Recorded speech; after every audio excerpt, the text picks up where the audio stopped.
باللہ العلی العظیم اعوذ باللہ السمیع العلیم من الشیطان اللعین الرجیم بسم اللہ الرحمن الرحیم الحمد للہ الذی خلقنا فی امة الذی فاز رتبته الی قاب قوسین وَأَكْرَمَنَا بِوِلَایَةِ وَصِیِّهِ الَّذِی رُدَّتْ لَهُ الشَّمْسُ مَرَّتَیْنِ وَجَاهَدَا بِالسَّیْفَیْنِ وَصَلَّى إِلَى الْقِبْلَتَیْنِ وَشَرَّفَنَا بِحُبِّ الزَّهْرَاءِ أُمِّ السِّبْطَیْنِ وَالصَّلَاةُ وَالسَّلَامُ وَالتَّحِیَّةُ وَالْإِکرام عَلَى أَشْرَفِ الْکَوْنَیْنِ رحمت للدارین جد الحسنین مولا الکونین اعنی ابا القاسم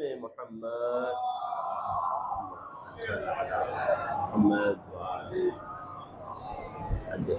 وعلى اہل بیتہ الاطیبین الاطہرین رحمت اللہ علی محبیہم ولعنت اللہ علی اعدائہم وظالمیہم وغاصبیہم اجمعین اما بعد فقد قال اللہ الحکیم فی کتابہ الکریم بسم اللہ الرحمن الرحیم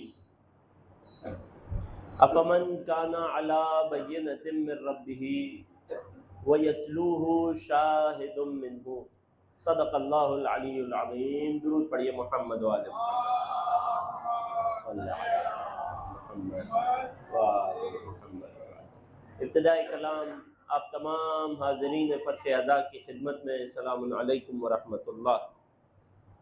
ہماری گفتگو کا موضوع قرآن میں ذکر امیر المؤمنین۔ اس حوالے سے جن افراد کو کل کی بات یاد ہے، کل ہماری بات یہاں تک پہنچی تھی کہ اس کائنات میں، آیت کا ترجمہ ذہنوں میں ہے، ایک وہ ذات ہے کہ جو اپنے پروردگار کی جانب سے سب سے مضبوط دلیل رکھتی ہے، سب سے روشن دلیل رکھتی ہے، اور ایک دوسری ذات ہے وَيَتْلُوهُ، جو اس پہلی ذات کے پیچھے پیچھے چلی آ رہی ہے۔ شاہد، اس پہلی ذات پر گواہ، اس کی رسالت پر گواہ بنا کر بھیجے گئے، اور منہ، اور یہ گواہ رسالت خود رسول سے ہے۔ یہ وہ آیت ہے جس کا میں نے انتخاب کیا ہو، ایسی آیت نہیں ہے، یہ وہ آیت ہے مولا کی فضیلت میں کہ جس کا انتخاب خود مولا کائنات نے کیا تھا۔ جب ان سے پوچھا گیا کہ آپ کی سب سے بڑی فضیلت کون سی ہے، بات کو آگے بڑھاؤں، آمادہ ہیں تو ابتدا سے آخر تک ذرا ایک صلوات ہدیہ کیجیے۔ صلی اللہ علیہ وسلم۔ بات یہاں تک پہنچی تھی کہ وہ ذات کے جو روشن ترین دلیل پر ہے، اس سے مراد ہمارے رسول گرامی، وہ ذات کے جو نبی کے پیچھے پیچھے بغیر فاصلے کے چلتی آ رہی ہے، اس ذات سے مراد کوئی بھی ذات ہو سکتی ہے، وہ جو نبی کے بلا فضل پیچھے چلتا آ رہا ہو، مگر کس کیفیت میں، کس کیپیسٹی میں چلتا آ رہا ہو، شاہد نبی کی نبوت پر گواہ بنا کر، کس نبی کی نبوت پر گواہ بنا کر کہ جس رسول کو اللہ نے سارے نبیوں کی نبوت پر، رسالت پر گواہ بنایا ہے۔ یہی وجہ ہے کہ وہ نبی کہتے نظر آئے کنت نبیا وآدم بین الماء والتین، میں محمد اس وقت بھی نبی تھا جب آدم مٹی و پانی کے درمیان تھے۔ یہاں تک کل میرے ساتھ آئے تھے آپ۔ اب مسئلہ یہ ہے کہ اللہ نے جس نبی کو، جس رسول کو، جس حبیب کو یہ عظمت عطا کی ہو کہ اسے ہر نبی کی نبوت پر گواہ قرار دیا ہو، اور اس گواہ بنائے جانے کا تقاضا یہ ہو، مجبوری یہ ہو، ضرورت اس بات کی ہو کہ چونکہ یہ ہر نبی کے کام پر گواہ ہے، لہٰذا ہر نبی کو انہیں دیکھنا ہے، لہٰذا اللہ نے انہیں ہر نبی سے پہلے پیدا کر دیا۔ سوال یہ ہے کہ خود وہ کہ جو باقی سارے نبیوں کی نبوت پر گواہ بنے، ان کی رسالت پر گواہ کون بنے؟ تھوڑا سا میرا ساتھ دیجیے گا۔ موسم کی گرمی سے زیادہ ولایت علی کی گرمی انسان کو تازہ دم رکھتی ہے عزیزوں۔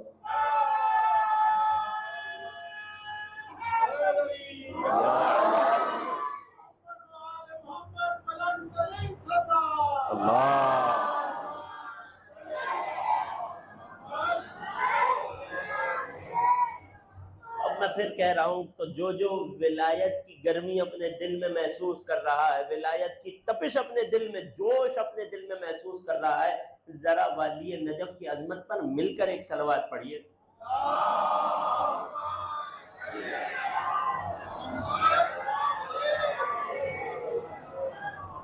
وہ نبی کہ جسے تمام انبیاء پر گواہ بنایا گیا، گواہی کا تقاضا یہ کہ اس نبی کو ہر نبی سے پہلے خلق ہونا پڑے گا، یہ نبی سب سے اول ہوگا، لہٰذا یہ کہتا نظر آیا اول ما خلق اللہ نوری، سب سے پہلے تو اللہ نے مجھ محمد کا نور خلق کیا تھا۔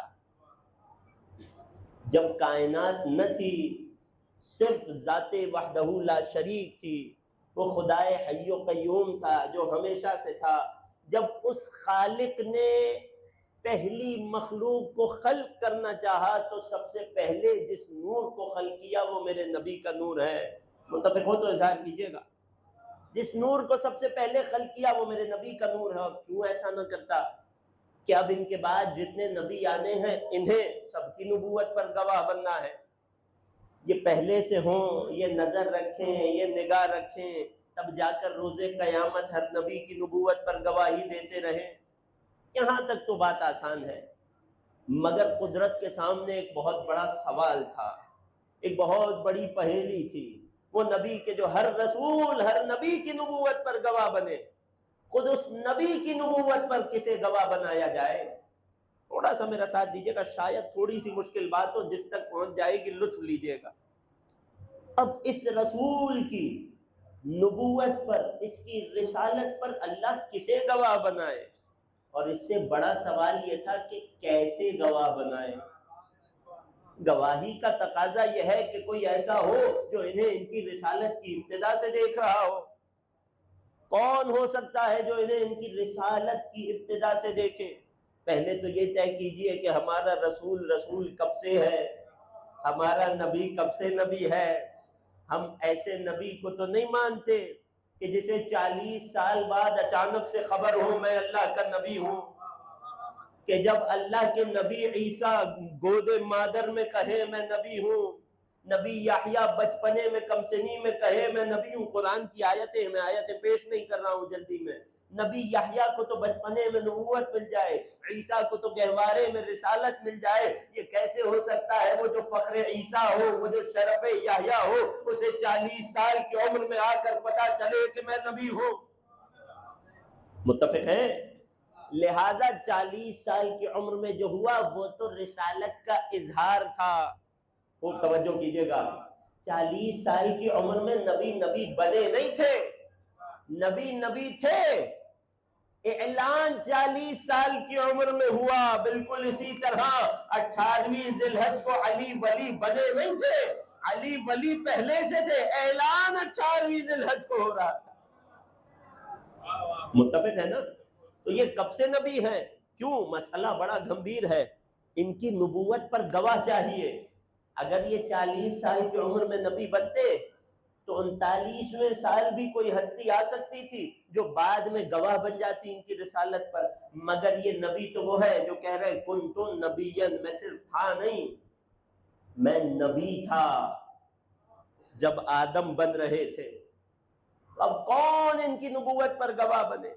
کون ان کی رسالت پر گواہ بنے؟ یہ کون ہے؟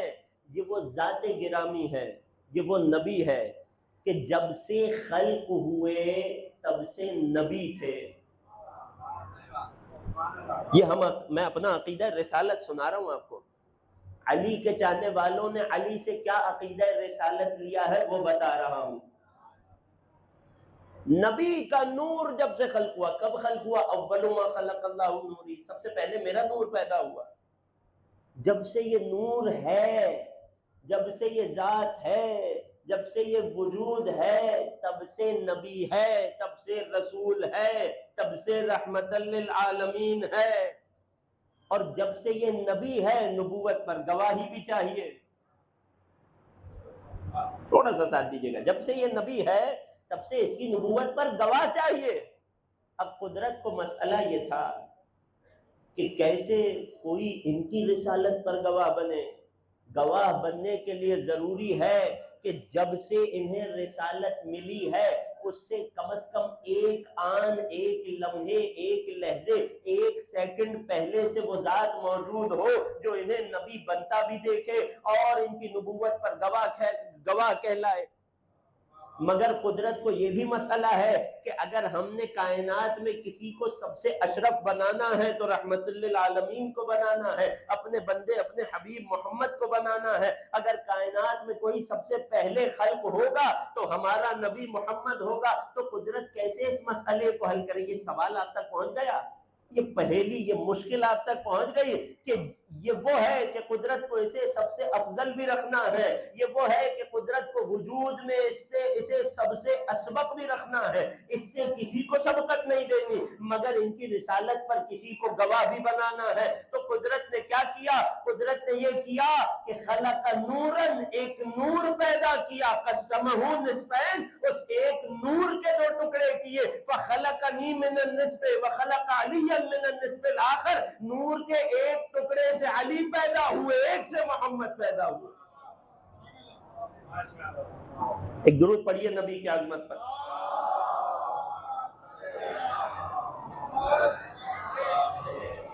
خوب غور کیجئے گا، خوب توجہ کیجئے گا، معاملہ بہت حساس ہے، منزل بہت کٹھن ہے۔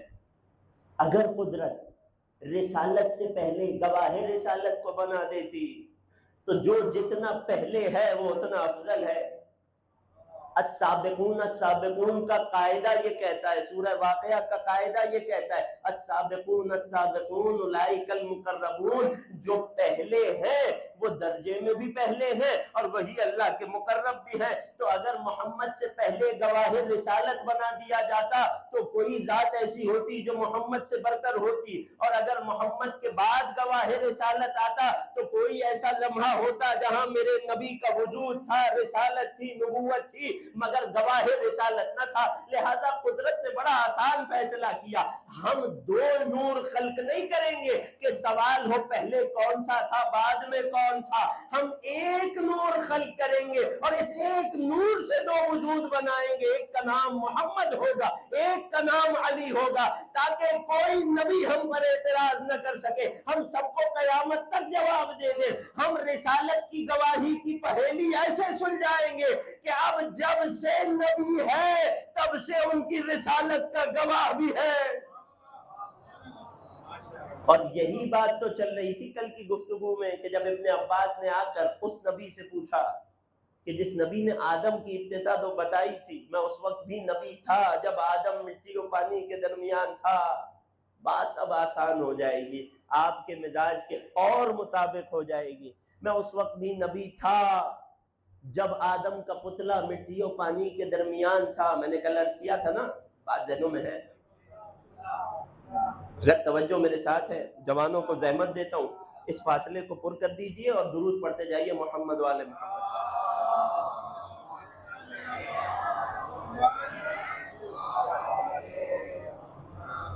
ایک اور درود پڑھیے محمد والے محمد۔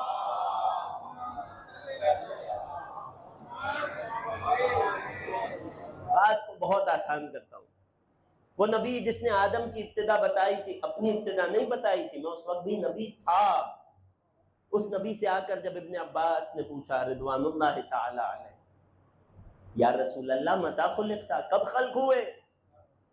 کل روایت عرض کی تھی کتنے سال پہلے؟ آدم کی خلقت سے کتنے برس پہلے؟ 40,000 نوری سال پہلے۔ اب نئے آنے والوں کو پرانے تفسیر بتائیے گا، آدم کی خلقت سے 40,000 سال پہلے اللہ نے مجھ محمد کے نور کو خلق کیا۔ یہ تو تھا ابن عباس کے سوال کا جواب، کب خلق ہوئے۔ اب اس سے آگے وہ ہے جو نبی کا دل چاہ رہا تھا انہیں سنانے کا، اپنے اور علی کے فضائل بیان کرنے کا۔ اے ابن عباس، آپ نے تو صرف اتنا پوچھا کہ کب خلق ہوئے، میں آپ کو یہ بھی بتاتا ہوں کیسے خلق ہوئے، تھوڑا سا میرا ساتھ دیجیے گا۔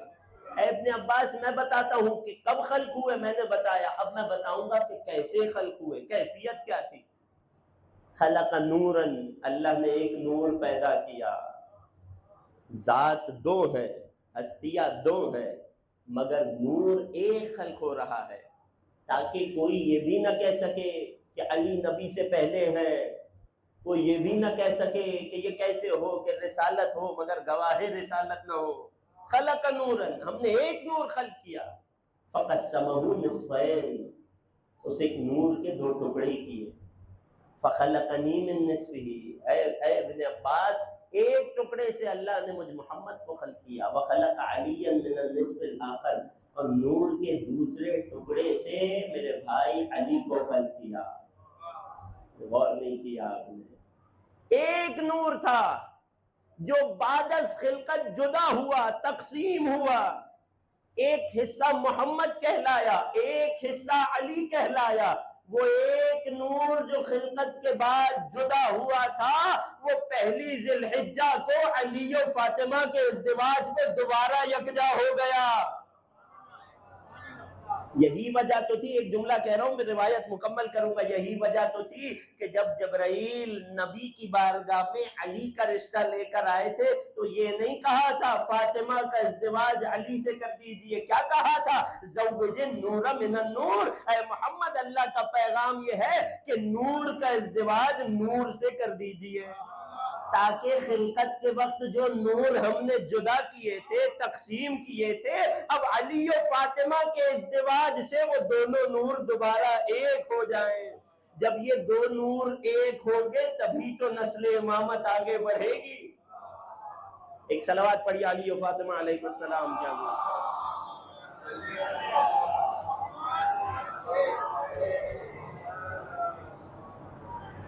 جب اللہ نے خلق کیا، خلق نوراً، ایک نور خلق کیا، دو ٹکڑوں میں تقسیم کیا، ایک ٹکڑے سے مجھ محمد کو، ایک سے میرے بھائی علی کو خلق کیا۔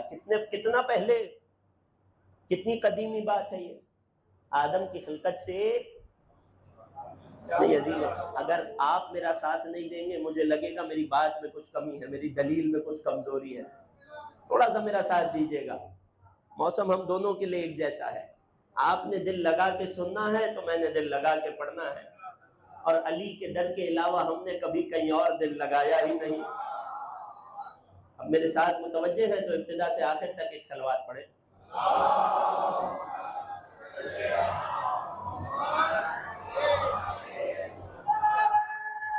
سب مل کر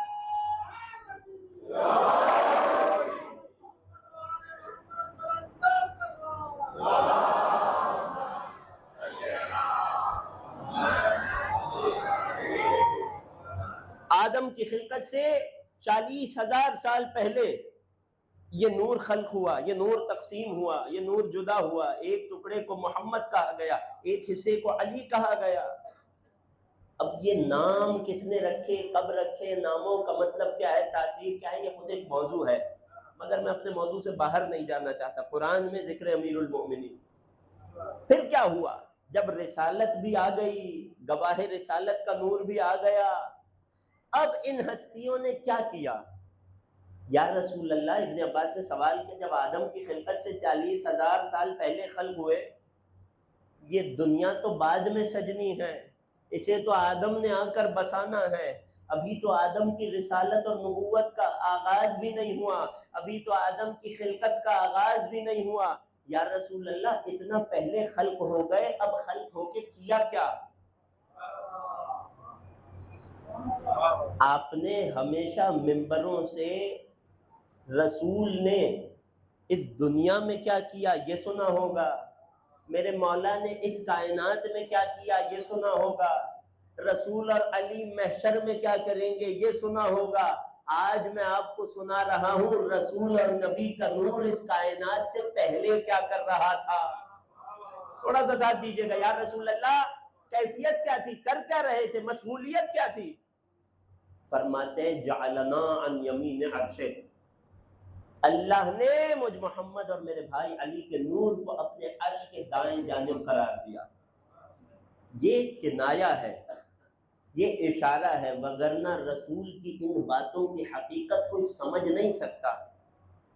یہ تو وہ ہے جو لفظوں میں ڈھال کر رسول نے ہمیں بتایا اور ہم نے سر تسلیم خم کر لیا، غور کر رہے، ورنہ ان باتوں کی حقیقت کوئی نہیں جان سکتا۔ کیا عرش خدا، کیا اس کی دائیں جانب، اور کیا نور محمد و علی۔ پھر کیا ہوا؟ رسول فرماتے ثم خلق الملائکہ، اس کے بعد اللہ نے فرشتوں کو خلق کیا. نہیں عزیزوں توجہ نہیں کر رہے. اس کے بعد اللہ نے فرشتوں کو خلق کیا. پھر کیا ہوا جب اللہ نے فرشتوں کی نوری مخلوق کو خلق کیا؟ نبی بتا رہے ہیں، ابن عباس سن رہے ہیں، جب فرشتے خلق ہوئے وہ اللہ جس نے فرشتوں کی نوری مخلوق کی فطرت میں اپنی بندگی کو، اپنی عبادت کو، اپنی اطاعت کو اپنے سامنے سر جھکانے کو رکھا تھا، جس کی فطرت میں سر جھکانا تھا، اس نے مخلوق بنتے ہی، خلق ہوتے ہی، وجود میں آتے ہی یہ چاہا کہ اپنے خالق کو تلاش کروں تاکہ خالق کے سامنے سر جھکا لوں. رسول فرماتے ہیں وہ فرشتے جب خلق ہوئے تو انہیں اپنا خالق تو ان کی نورانی نگاہوں میں دکھائی نہ دیا. اور کیسے دکھائی دیتا؟ وہ وحدہ لا شریک ہے، وہ سبحان ہے، وہ پاک و منزہ ہے، اس کا وجود ہر قسم کے ادراک سے بالا تر ہے. لہذا جب اللہ نے فرشتوں کو خلق کیا، فرشتوں نے اپنے خالق کی تلاش میں نظریں گھمانا شروع کی تو فرشتوں کو خالق تو نہ ملا، اپنے سے پہلے خلق ہوئی مخلوق کے دو نور ملے. فرشتوں نے یہ گمان کیا کہ ہم ہی ان کے خالق ہیں، اس سے پہلے کہ فرشتے ہمیں اپنا خالق سمجھ کے سجدہ کرتے. فسبحنا فسبحت الملائکہ، مجھ محمد اور علی نے اللہ کی حمد اور تسبیح کی، ہم سے سیکھ کر فرشتوں نے اللہ کی حمد کی.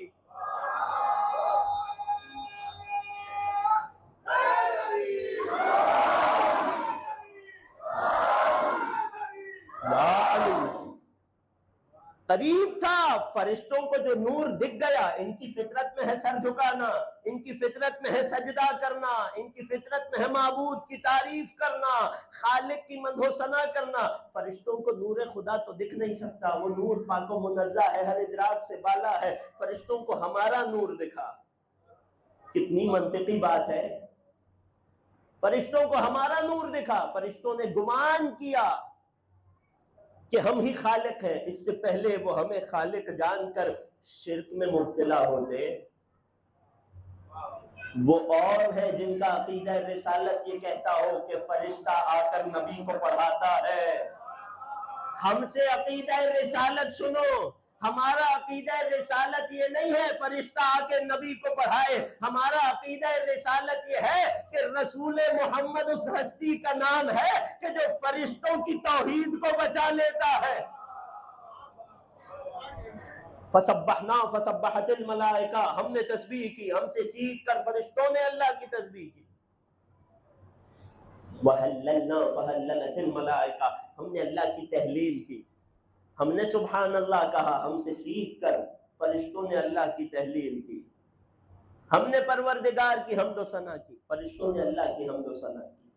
اس کے بعد رسول نے بات کا خلاصہ کیا، اور میں بھی بات کا خلاصہ کر دیتا ہوں، ورنہ اس باب میں علی اور نبی کے فرشتوں کو تسبیح سکھانے کے باب میں کئی روایات ہیں.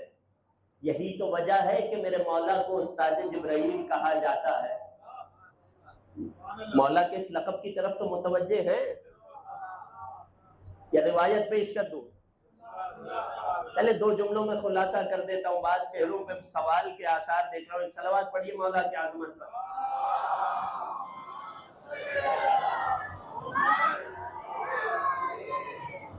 یہ وہی ماجرا ہے، رسول نے اس روایت میں خلاصہ کر کے بتایا. ایک اور روایت ہے جہاں نبی نے تفصیل سنائی.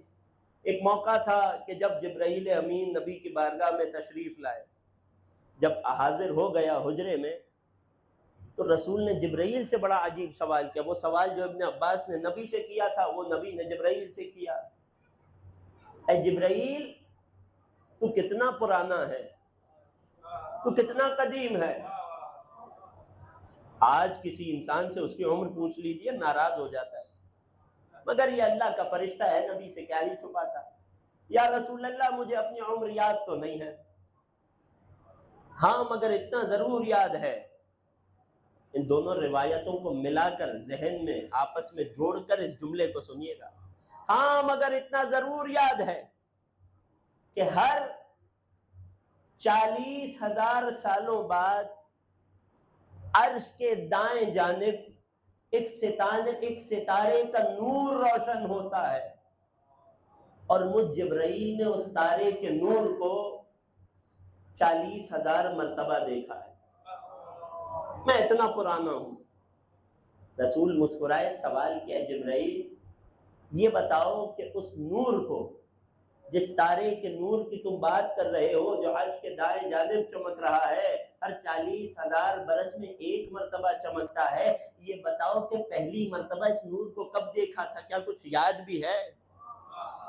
ہم 40 منٹ پہلے کی بات بھول جاتے ہیں، اس فرشتے سے نبی نہ جانے کتنے سالوں پرانی بات پوچھ رہے ہیں، کیا کچھ یاد بھی ہے؟ کہنے لگا یا نبی اللہ، امین وحی ہوں، اللہ کی وحی کی امانت لانا لے جانا میری ذمہ داری ہے، میں کچھ بھولتا نہیں ہوں۔ تو ذرا بتاؤ وہ نور پہلی بار کب دیکھا تھا؟ توجہ میرے ساتھ ہے، پریشان تو نہیں ہے؟ وہ نور پہلی بار کب دیکھا تھا؟ کہنے لگا یا رسول اللہ، جب ذات وحدہ لا شریک نے میرے نور کو خلق کیا تو خلق ہوتے ہی میرے کانوں میں قدرت کی پہلی آواز آئی، من انتا ومن انا، اے میری مخلوق یہ بتا تو کون ہے، میں کون ہوں۔ کہنے لگا میں تو تازہ تازہ خلق ہوا، مجھے نہ اپنی معرفت نہ اپنے خالق کی معرفت، میں کیا جواب دیتا؟ میں پریشان تھا، میں سوچ رہا تھا، میں فکر میں ڈوبا ہوا تھا کہ اس خالق کو، اپنے پروردگار کو کس نام سے پکاروں، کیا کہہ کر یاد کروں، کیا کہہ کر تعریف کروں۔ اسی اثنا میں پہلی بار عرش کے دائیں جانب اس نور کی چمک کو دیکھا تھا۔ جیسے ہی اس نور کی روشنی پر میری نگاہ پڑی، یکایک مجھ جبرائیل کی زبان پر یہ جملے آ گئے، انت الرب الجلیل وانا العبد الذلیل واسمی جبرائیل۔ خوب غور کیجئے گا، تو میرا عزتوں والا رب ہے، میں تیرا پستیوں والا بندہ ہوں، نام جبرائیل ہے۔ یا رسول اللہ، جب پہلی بار اس تارے کے نور کو دیکھا تھا تب یہ جملے مجھے الہام ہوئے تھے، اور یوں میری جان خلاصی ہوئی تھی، یوں مجھے توحید کا بیان آیا تھا، یوں مجھ جبرائیل کو اپنا نام پتا چلا تھا۔ اللہ اکبر۔ رسول نے اگلا سوال کیا، اے جبرائیل یہ بتاؤ کیا اس تارے کے نور کو، اس تارے کی روشنی کو دوبارہ دیکھو گے تو پہچان پاؤ گے؟ یا رسول اللہ، جو ایک بار دیکھ لوں بھولا نہیں کرتا، جو 40,000 مرتبہ دیکھا ہو اسے کیسے بھول سکتا ہوں؟ روایت کے جملے ہیں، حجرے میں نبی کے برابر میں نبی کا جانشین بیٹھا تھا، آواز دی یا علی ذرا اپنے سر مبارک سے امامہ تو ہٹائیے۔ روایت کہتی ہے علی نے سر سے امامے کو ہٹایا، علی کی پیشانی سے ایسا نور ساطع ہوا جس کی کرنیں آسمانوں کو چیرتی ہوئی عرش علا تک جانے لگی۔ جبرائیل اپنی جگہ سے اٹھ گئے، یا رسول اللہ خدا کی قسم یہ وہی نور ہے۔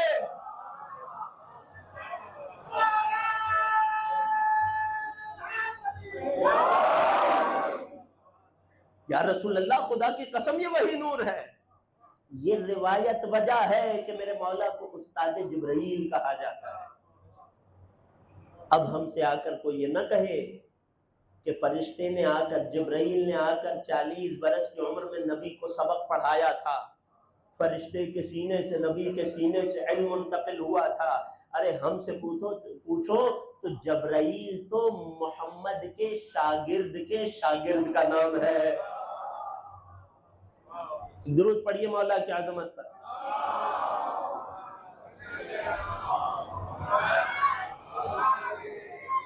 روایت ابن عباس ذہن میں ہے نا؟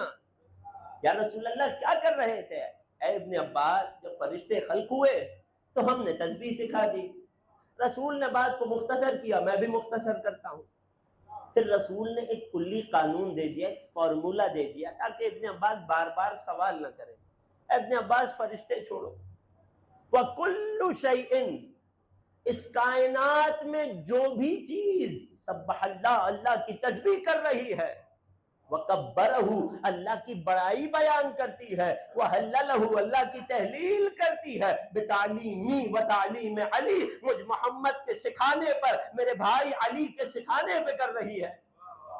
بات فرشتوں تک نہ رہی، کائنات میں ہر وہ چیز جو اللہ کی حمد و ثنا کر رہی ہے وہ میرے اور علی کے سکھانے پر کر رہی ہے، ہمارے تعلیم دینے پر کر رہی ہے۔ روایت یہاں پر سمٹ گئی ہے۔ میں آپ سے پوچھتا ہوں کائنات میں کتنی چیزیں ہیں کہ جو اللہ کی تسبیح کرتی ہیں؟ کوئی بھی جواب دے دے، مگر جو جواب دے یاد رکھے میں دلیل مانگوں گا۔ کائنات میں کتنی چیزیں ہیں جو اللہ کی تسبیح کر رہی ہیں؟ کوئی بھی بتا دے، کوئی جوان، کوئی بچہ، کوئی بزرگ۔ کتنی چیزیں ہیں جو اللہ کی حمد کرتی ہیں؟ کتنی چیزیں ہیں جو اللہ کی تسبیح کرتی ہیں؟ بعض برادران کہہ رہے ہر چیز، کیا دلیل مانگ لوں؟ کس نے کہا تم سے ہر چیز اللہ کی تسبیح کر رہی ہے؟ جواب دے دے، کوئی بھی بتا دے۔ پیچھے بیٹھے والے مومنین توجہ ہے میرے ساتھ انشاءاللہ، بس میں نتیجہ دینے کے بہت قریب ہوں اور اس نتیجے پر آج بات کو مکمل کر دوں گا۔ کائنات میں کتنی چیزیں ہیں جو اللہ کی تسبیح کر رہے ہیں؟ ارے آج ہی روز جمعہ گزرا ہے، آج ہی نماز جمعہ میں سورہ جمعہ پڑھی ہوگی کہ جس کا آغاز کیا کہتا ہے؟ بسم اللہ الرحمن الرحیم، یسبح للہ، نہیں پریشان ہے تو میں چھوڑ دوں، یسبح للہ ما فی السماوات وما فی الارض۔ قرآن پڑھنے کی عادت بڑھائیے اپنی عزیزوں، تاکہ یہ مشہور آیات ہمارے لبوں پر رہے ہمیشہ۔ یسبح للہ، اللہ کی تسبیح کر رہا ہے کون؟ ما فی السماوات، جو کچھ آسمانوں میں ہے، وما فی الارض، جو کچھ زمین میں ہے، الملک القدوس العزیز الحکیم العزیز الحمید۔ یہاں تک اس آیت سے ہم کس نتیجے پر پہنچے؟ کہ اس کائنات میں جو کچھ ہے، ہر وہ چیز جس پہ لفظ مخلوق صادق آئے وہ اللہ کی تسبیح کر رہا ہے۔ متفق ہے؟ اب اگر کوئی کافر آ کر ہم سے پوچھ لے کہ تمہارا قرآن تو کہتا ہے ہر چیز اللہ کی تسبیح کرتی ہے، یہ دیوار بھی اللہ کی تسبیح کرتی ہے، ہمیں تو نہیں سنائی دی، یہ پتھر بھی اللہ کی تسبیح کرتا ہے، ہمیں تو نہیں سنائی دیا، یہ درخت بھی اللہ کی تسبیح کرتا ہے، ہمیں تو نہیں سنائی دیا۔ اب اگر کوئی کافر، کوئی منکر، کوئی مشرک آ کر یہ اعتراض کرے تو کیا جواب دو گے؟ جواب اللہ نے 1400 برس پہلے قرآن میں دے دیا۔ وَكُلُّ شَيْءٍ، ایک اور آیت میں فرمایا وَكُلُّ شَيْءٍ سَبَّحَ اللَّهُ، کائنات کی ہر چیز اللہ کی تسبیح کرتی ہے۔ وَلَكِنْ لَا تَفْقَهُونَ تَسْبِيحَهُمْ، اے انسان تم ان کی تسبیح سمجھ نہیں پاتے۔ تمہارے سمجھ نہ پانے کا مطلب یہ نہیں ہے وہ تسبیح نہیں کر رہے۔ ہر چیز اپنے انداز میں، اپنی فطرت کے مطابق جیسا اسے سکھایا گیا ویسے اللہ کی تسبیح کر رہی ہے۔ مگر اے انسان، لا تفقہون تسبیحہم، تمہیں ان کا تسبیح کرنا سمجھ نہیں آتا۔ تمہارے سمجھ نہ آنے کا مطلب یہ نہیں ہے وہ تسبیح نہیں کر رہی۔ یہ جملہ آپ تک پہنچ گیا؟ بس ایک اور جملہ سن لیجئے۔ اب جب ہم آپ کو آل محمد کی روایات میں بتائیں کہ قتل حسین کے بعد ہر پتھر حسین پر رویا، زمین روئی، آسمان رویا، تو لوگ آ کر سوال کرتے ہیں یہ کیسے روتے ہیں، ہمیں تو ان کا رونا سمجھ نہیں آتا۔ تو ایک جملے میں قرآن کی آیت کی روشنی میں جواب دوں گا، جس دن تمہیں پتھروں کا اللہ کی تسبیح کرنا سمجھ آ جائے گا، اس دن میں تمہیں پتھروں کا حسین پر گریہ بھی سمجھا دوں گا۔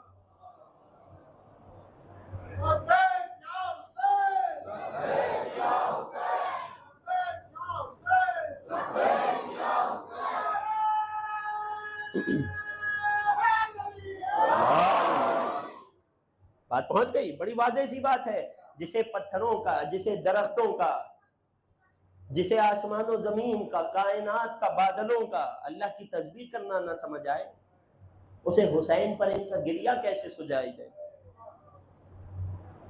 اور کیا حسین پر گریہ بھی اللہ کی تسبیح نہیں ہے؟ کہ جب امام معصوم نے فرما دیا نفس المحموم لظلمنا تسبیح، ہمارے غم میں غمزدہ ہونے والے کی آہ اور سانس بھی تسبیح شمار ہوتی ہے۔ غور نہیں کیا آپ نے؟ کائنات میں ہر چیز اللہ کی تسبیح کرتی ہے۔ نتیجہ پیش کروں عزیزوں، کائنات میں ہر چیز اللہ کی تسبیح کرتی ہے۔ تھوڑی سی توجہ چاہوں گا، 2 جملے زحمت تمام۔ ہر چیز اللہ کی حمد و ثنا کر رہی ہے۔ قرآن کی آیت پیش کر دی، کیا ہر چیز اس لائق ہے، اس قابل ہے کہ اپنے خلق کیے جانے پر اللہ کی حمد کرے، اللہ کی ثنا کرے، اللہ کی تعریف کرے، اللہ کا شکر کرے۔ چھٹے امام صادق آل محمد کے پاس ایک شخص آیا اور آ کر ایک سوال کیا، اے فرزند رسول یہ بتائیے کیا ہر چیز اللہ کی تسبیح کرتی ہے؟ مولا نے قرآن کی آیت پڑھی، ہر چیز اللہ کی تسبیح کرتی ہے، تمہیں سمجھ نہیں آتا، تم نہ سمجھ ہو، مگر ہر چیز اللہ کی تسبیح کر رہی ہے۔ آنے والے نے ایک چھوٹا سا سوال کیا، یا اے فرزند رسول یہ بتائیے اللہ کی مخلوقات میں تو کچھ عین نجس جانور بھی ہیں؟ فرمایا بالکل ہے۔ تو یہ جو عین نجس جانور ہے، یہ جو سور ہے، کیا یہ بھی اللہ کی تسبیح کرتا ہے؟ کیا یہ بھی اللہ کی حمد کرتا ہے؟ کیا یہ بھی اللہ کا شکر کرتا ہے؟ یہ تو عین نجس ہے، اس کے بدن کا تو بال بال نجس ہے، یہ تو عین نجاست کھانے کے لیے پیدا کیا گیا تھا، یہ کس بات پر اللہ کا شکر کرتا ہے؟ یہ کیسے اللہ کی حمد کرتا ہے؟ چہرہ امامت پہ جلال آیا۔ اب جب تو نے سوال کیا ہے تو صادق آل محمد کا جواب سننے کا حوصلہ بھی رکھنا۔ چھٹے امام اپنے لہجہ جلالت میں، لہجہ امامت میں، آواز رسالت میں بیان کرتے ہیں۔ اب پوچھا ہے تو سن، یہ جو سور ہے، جو عین نجس مخلوق ہے، جس کے بدن کا ذرہ ذرہ نجس ہے، یہ بھی دن میں کئی مرتبہ اللہ کی حمد کرتا ہے، اللہ کی تسبیح کرتا ہے، اللہ کا شکر کرتا ہے۔ ہاتھ جوڑ کے عرض کی، مولا یہ کیا کہہ کر اللہ کی تسبیح کرتا ہے؟ چھٹے امام فرما رہے ہیں، صادق آل محمد بتا رہے ہیں، یہ سور دن میں کئی مرتبہ یہ جملے کہہ کر اللہ کی حمد کرتا ہے۔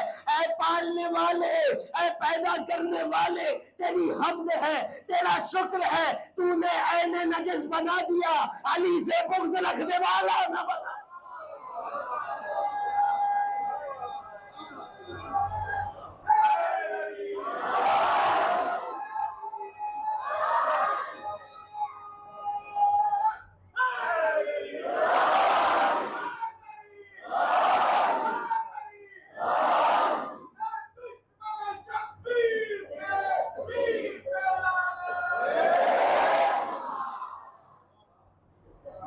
کتنی سامنے کی بات ہے،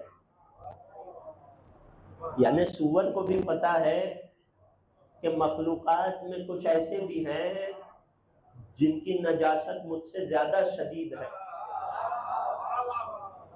بغض حیدر کی نجاست ہے، نجاست ایسی آب زمزم بھی جسے پاک نہیں کر سکتا۔ درود پڑھیے مولا کائنات کی عظمت پر۔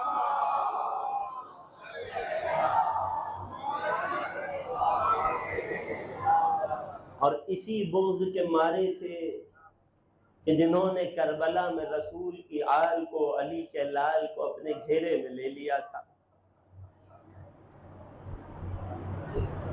یقین جانیے واقعہ کربلا برپا ہونے کی بنیادی ترین وجہ شامیوں کے لشکر نے بتائی تھی۔ جب آقا حسین نے سوال کیا تھا تم میرے قتل کے پیاسے کیوں ہو، بہت سے لوگوں نے مل کر کہا تھا بغضا لابیک، اے حسین آپ کے بابا علی کے بغض میں۔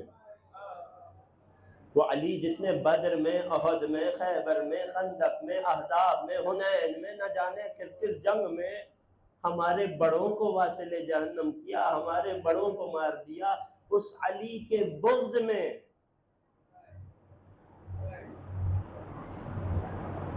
ہم آپ کو قتل کر رہے ہیں۔ کربلا کے ہونے کا بنیادی سبب یہ تھا کہ ولایت امیر پر جھگڑا تھا، اختلاف تھا، جنگ تھی۔ آج تیسری محرم ہے، 2 محرم کو آقا حسین کا قافلہ کربلا پہنچا تھا نا، میں نے کل پیش کیا تھا نا، آقا نے حضرت عباس کو حکم دیا، بیٹا بھائی عباس نہر کنارے خیمے لگا دیے جائیں۔ 3 محرم کو ایک اور لشکر کربلا پہنچا، اور یہ کوفے سے آنے والا لشکر تھا کہ جسے ابن زیاد ملعون نے بھیجا تھا، جس لشکر کی سرداری، امارت حضرت حر کے ہاتھ میں تھی۔ مگر نہ جانے اس لشکر کے ساتھ کیا ہوا کہ راہ بھٹک گیا، صحرا میں ان کے پاس پینے کا پانی نہ رہا۔ وہ جن کے پاس زندہ رہنے کے لیے پینے کا پانی نہیں تھا، وہ آب حیات کی طرف چل کے آ رہے تھے۔ کیسے ہوتا کہ ساقی کوثر کا بیٹا کسی پیاسے کو سیراب نہ کرتا؟ جب حسین نے حر کے لشکر کی یہ حالت دیکھی، خود آگے بڑھے، اپنے ساتھ بنی ہاشم کو لیا، اپنے اصحاب کو لیا، آؤ دشمن ہے مگر پیاسا ہے، اسے پانی پلاتے ہیں۔ نہ صرف ان کے لشکر کو، ان کے لشکر کے جانوروں کو بھی سیراب کیا گیا۔ مولا نے حکم صادر کیا جب تک جانور 3 مرتبہ منہ نہ پھیر لے، پانی کو اس سے دور نہ کرنا۔ ایک بوڑھا کہتا ہے پیاس کی شدت سے میری حالت اس قدر غیر ہو چکی تھی، مدہوش تھا، بے ہوش تھا، غشی تاری تھی، قریب تھا، روح پرواز کر جاتی۔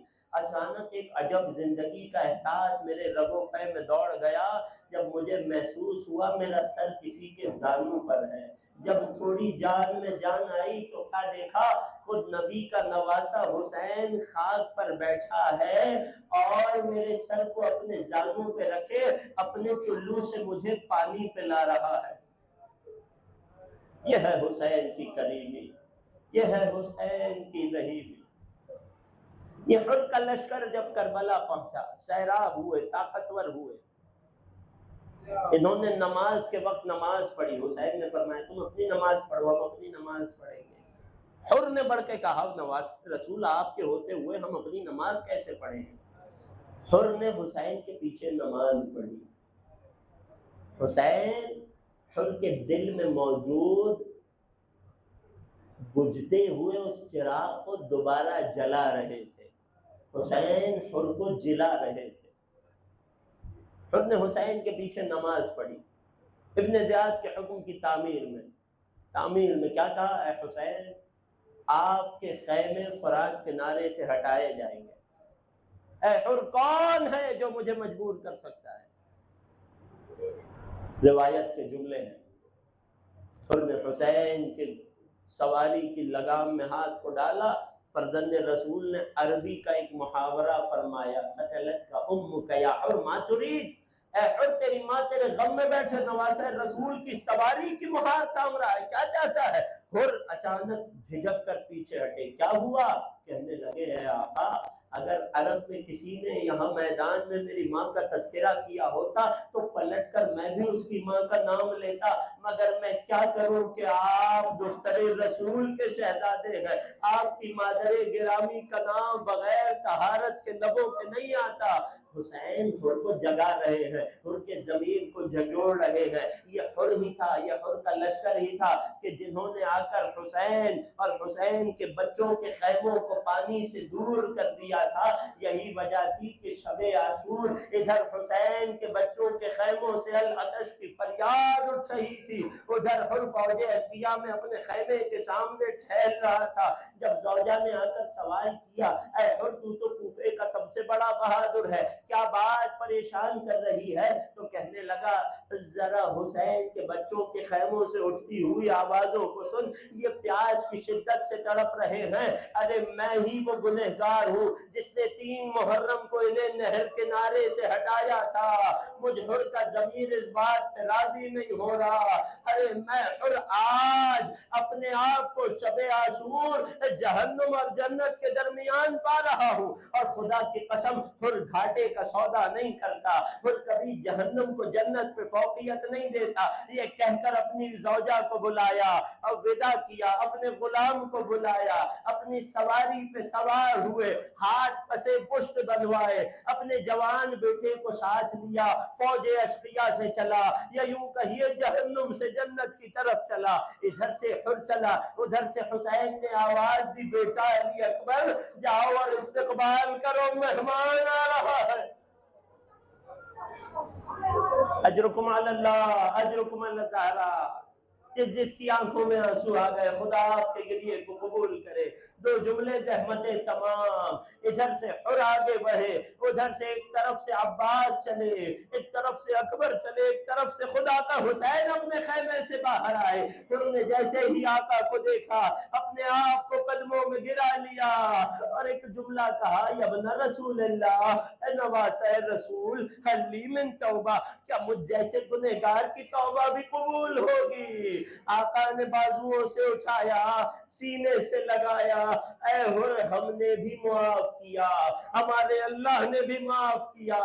روز عاشور آیا، جنگ کا آغاز ہوا، ہر صحابی حسین کے پاس آتا، جنگ میں جانے کی اجازت مانگتا، حسین کہتے کچھ دیر ٹھہر جاؤ، مگر جب حر آیا حسین نے نہیں روکا، فوراً اجازت دے دی۔ یہ کریمی کا تقاضا تھا، حر جتنی دیر زندہ رہے گا بچوں کی پیاس کی فریاد سن کے شرمندہ ہوتا رہے گا۔ حسین نے حر کو شرمندگی سے بچایا۔ حر نے خود مقتل جانے سے پہلے اپنے جوان کو تیار کیا، اپنے کڑیل جوان کو تیار کیا، میدان جنگ میں گیا، خوب جنگ کی، کیوں نہ لڑتا، حر جیسے بہادر کا بیٹا تھا۔ اور صرف حر جیسے بہادر کا بیٹا نہیں تھا بلکہ حر کا جوان 3 دن کا بھوکا پیاسا بھی تو نہ تھا، خوب جنگ کی، خوب جہاد کیا۔ ایک موقع ایسا آیا کہ زخموں کی تاب نہ لاتے ہوئے زمین کربلا پہ آیا، آواز دیا بابا مدد کو آئیے، حر لڑکھڑاتے قدموں سے سواری پہ سوار ہوا، جوان بیٹے کے لاشے کی طرف چلا، آخری جملے زحمت تمام، جو پہنچ جائے سر کو پیٹ کے حسین کو پرسا دینا، سر کو پیٹ کے غریب کا ماتم کرنا۔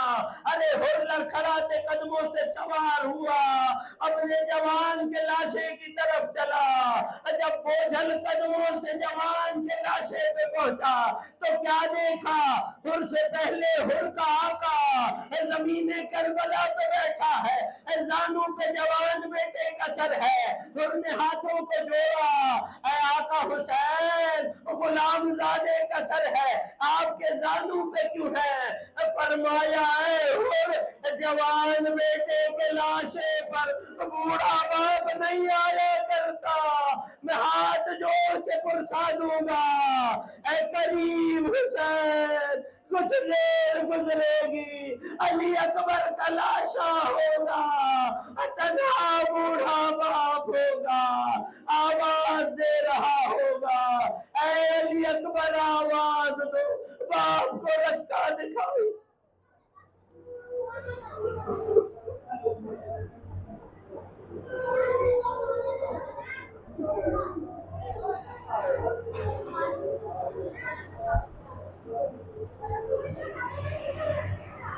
اللہ